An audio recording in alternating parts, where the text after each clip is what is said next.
Hey, good morning. Yes, it is. It is Friday, the 7th of November. You've made it to the end of the work week for most of you. For us retirees, no, I'm just kidding. So, what are we going to talk about today? Well, we're going to round it out with you're not going to have great days all the time. And I think that's the misnomer that a lot of people get into business thinking that it's going to be so glamorous and that every day is going to be a new exciting day and that wonderful things are going to happen. It's a great attitude, but it's not always the case. So stay tuned.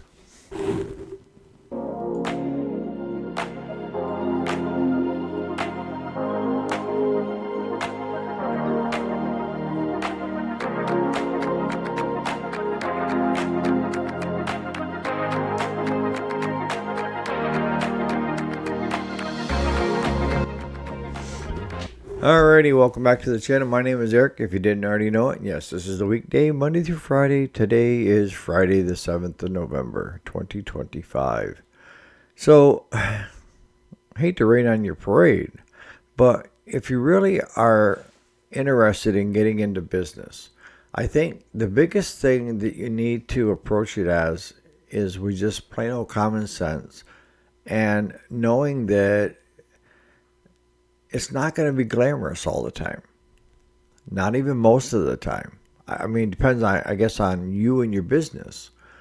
But I think most people get discouraged because they get this wrong idea or impression of what a business should look like and how great the business should be every day. And that's why I say that you need to pick something that you enjoy doing. I mean, that is probably the biggest thing. And the other thing is, don't chase the money. I mean, yes, you need money to operate 110%. But if you're chasing the almighty dollar, then you're willing to take shortcuts. You're willing to put things on the back of your customers that shouldn't be. And it never is longevity, normally not, because people will get onto you. And, I've said this before on this channel. In any business, we are providing a service. We are providing a solution, like Amos said. If you look at everything at a problem solving, back to the basics, what exactly are we doing? And in small engine repair and tractor repair, what we're doing is we're taking a person's lawnmower or tractor that is not working for whatever reason, and we're providing a solution, a reason to get it fixed, if that makes any sense. That's if you're in the service side of things, and even like Amos, you built the business there, and you always approached it with a problem solving type thing. If you could solve the problems, find out where things were not being done right and do it better, that you're still problem solving. So you need to have the biggest thing in mind is what can you do to help other people? Because I'm telling you right now, the business does not survive on just,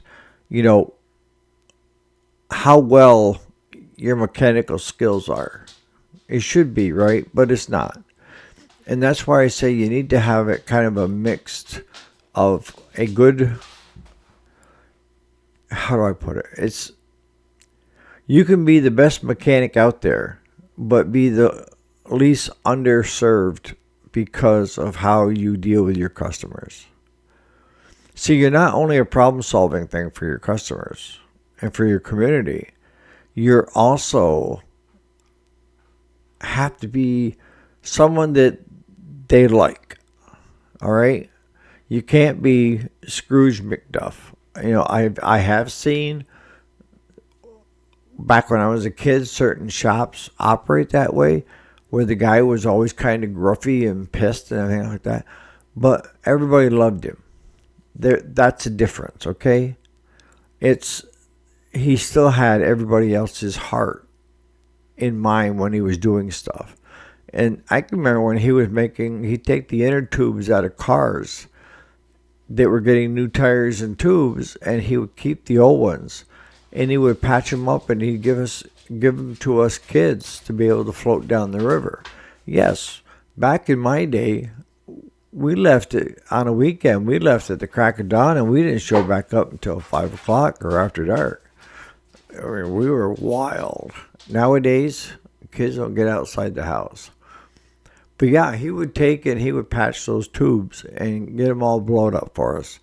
And we would take and walk about 2 miles upriver, put them in, and float all the way down through as a group. Some of us had fish poles and were catching bass on the way down through.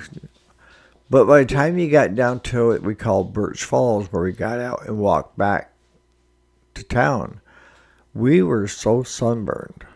I mean, and picture this. When you're sitting in an inner tube and your ass is in the water and your feet are, in front of the feet are dangling in the water, so all you have is just below your kneecaps to your head, and you are sunburned galore because a lot of times most of us just wore shorts.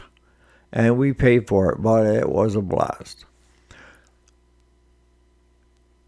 Was he serving the community? Yes. Did he have everybody's heart in the right place? Yes. Did people want to come to him because they trusted him and they wanted to help him? Yes. He was a widower and lived by himself. And he run just a car garage there in town, had a gas station. He still had the what do you call it, the handkerchief or whatever in the back pocket, checked your oil, filled your car. You don't see that anymore, do you? But he was just the all-around great guy. How well his mechanical skills were, I don't know. My grandfather used to take the truck over for brake jobs, and even though Gramp knew how to do them, he'd take it over and have this gentleman do it. Being a good mechanic and having a nice clean shop is one thing. It's how you address your customers in the community. You know, I talk about giving back. And one thing I've found over the years is that if you take care of your community will take care of you. And during lean times, my community has rallied and had stuff show up to help us get through some of the leaner times, right? We're still getting, this is what kind of irks me. I think it's my competitors, but since my open heart surgery, everybody thinks that we closed up. We ran into that yesterday again because we had to deliver a tire machine that I had sold to one of my customers' kids that has a garage now. And he's like, so what are you guys doing now that you're retired? We aren't retired. I said, I've already been here, picked up a lawnmower and a push mower. I've been to Governor, picked up or dropped off a Cub Cadet at Tractor Supply, picked up a four-wheeler on the way home. And this is our third trip, and it's 5 after 9. We haven't quit. We're still going.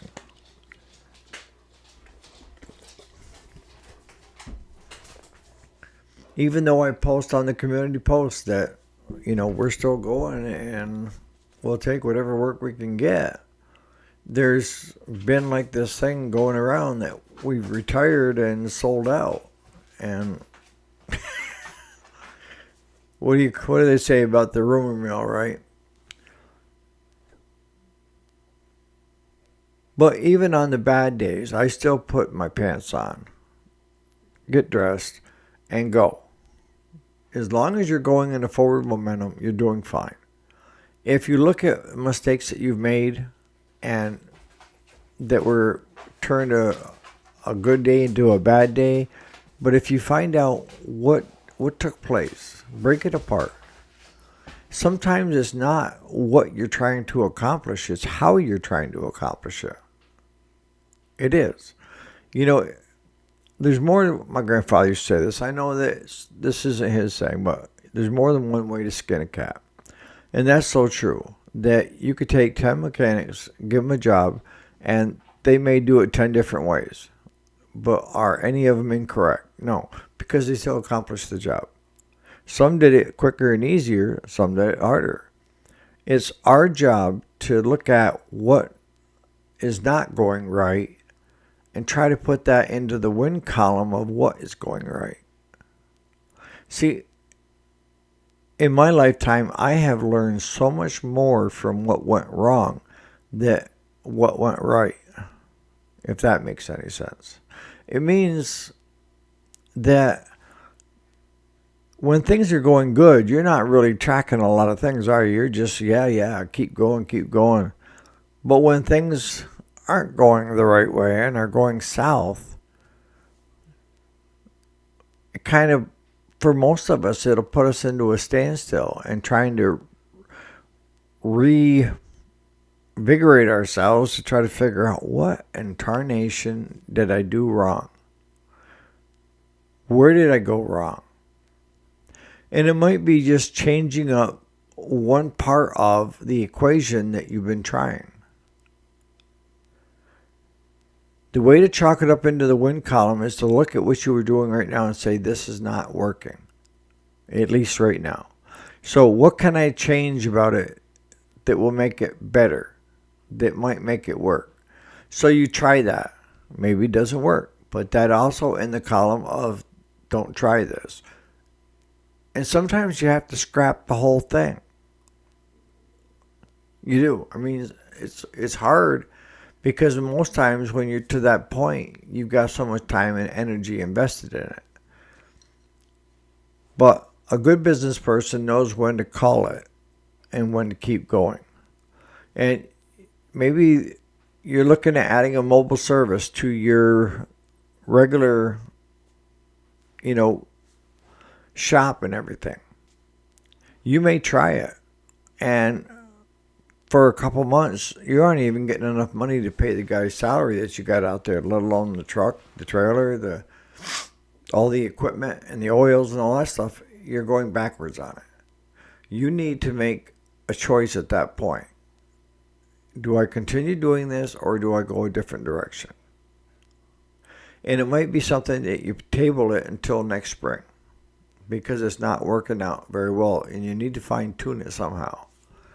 And like Jason said, you don't want to go out and buy a brand new truck and trailer to do a mobile service, a bunch of tools, and then just think you're going to wing it. Can it become successful? Yeah. But you have to understand it's going to take time and you're going to be working for nothing for a while. With lending and everything, I'm very appreciative of what everybody offered yesterday. It's hard for me to talk to people about lending options when I'm a firm believer in take what you got, keep bankrolling it, and build yourself up, and make sure that you're on solid ground all the way.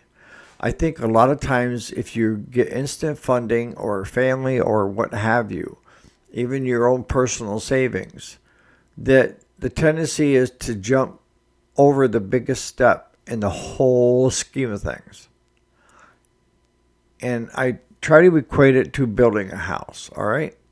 You decide you're going to put that brand new house up, cottage on the lake, right? You bought the piece of property, you had it cleared, now you're going to go ahead and you're going to put that beautiful cottage on the lake. Your second home away from home. Now, here's where most people jump. They look at building the cottage, all right? So they just go ahead and they start building the cottage. What did they miss? They missed that you need to have a solid concrete foundation underneath that. And it has to be done in a certain way, and it has to be done a certain thickness so that it can support what you're trying to put on it, right? If you put it on clay ground or muddy ground, it's going to sink. If you put it on gravel, a lot of times, unless you're using blocks and building up a block wall around the outside for the cottage to sit on, it will tip, teeter, and everything like that. And that's the same thing as a business. If you don't pour the right concrete, the good foundation, good footing, and then every job in between actually putting that first board up on your cottage, it's not going to succeed, because you're going to end up having to tear the cottage down and then do what you should have done in the first place, and that is build a solid foundation, a concrete slab, a floating slab, whether you use fiberglass or you use re-rod, something that's going to be solid enough to withstand the test of time and the weight of your new cottage. If you don't understand that, can you hire somebody to come in and do that for you? Yeah.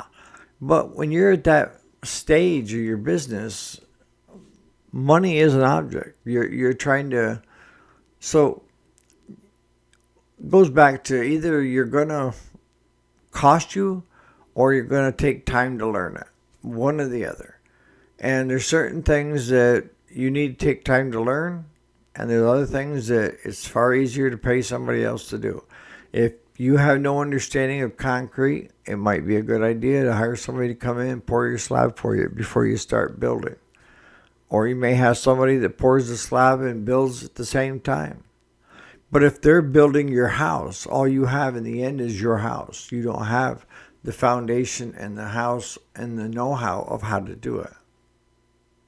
If that makes any sense. I know business is overwhelming to a lot of people, and you can make it overcomplicated.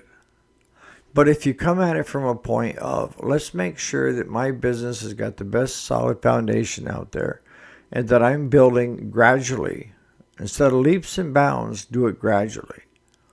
Because leaps and bounds are, well, let's forget putting in headers across this section, because even though it's a structural wall, we'll take out we won't build a wall underneath it because we have the headers, right? Or we don't have the headers.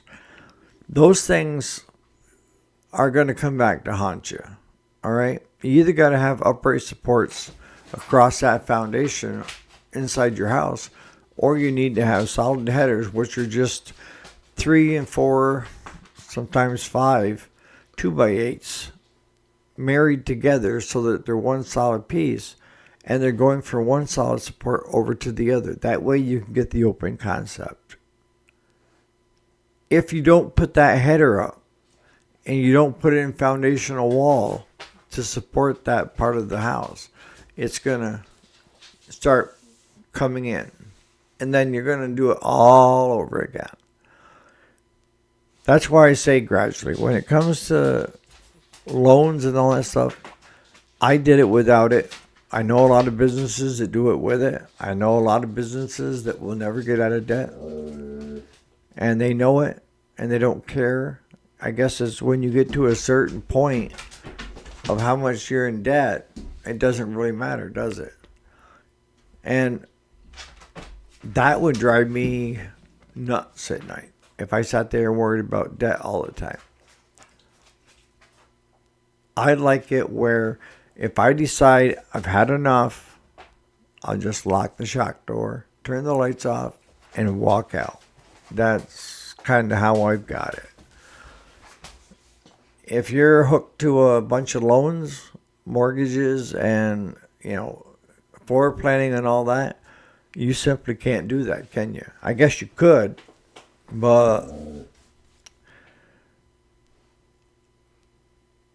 the biggest thing to walk away from today is that business isn't always happy-go-lucky and outstanding, and some jobs are just mundane, and that's kind of how you just plug through them. And, becoming better at what you are every day is a big thing. Wanting to learn more, I said to Jason in a comment, there's so much stuff that I want to learn, but it would take 2 to 3 lifetimes to do it. And I'm serious. I'm 62, and I'm just scratching the surface. There's so much great things out there to find out and learn about. And maybe by the time I pass away, they'll have a way to preserve my brain and put it in an android body so that I can live on for the test of time. I don't think so. So in the comments, you guys that are in business or you guys that are looking at starting a business, how are you approaching it? How did you approach it? Did you make a solid foundation? Did you grassroot it from the ground up? Did you go full balls to the wall and throw a lot of money at it and it didn't work? I'd like to know. So on that note, you guys have a great Friday. I don't know what's going on this weekend, whether the boys are coming in hunting or not.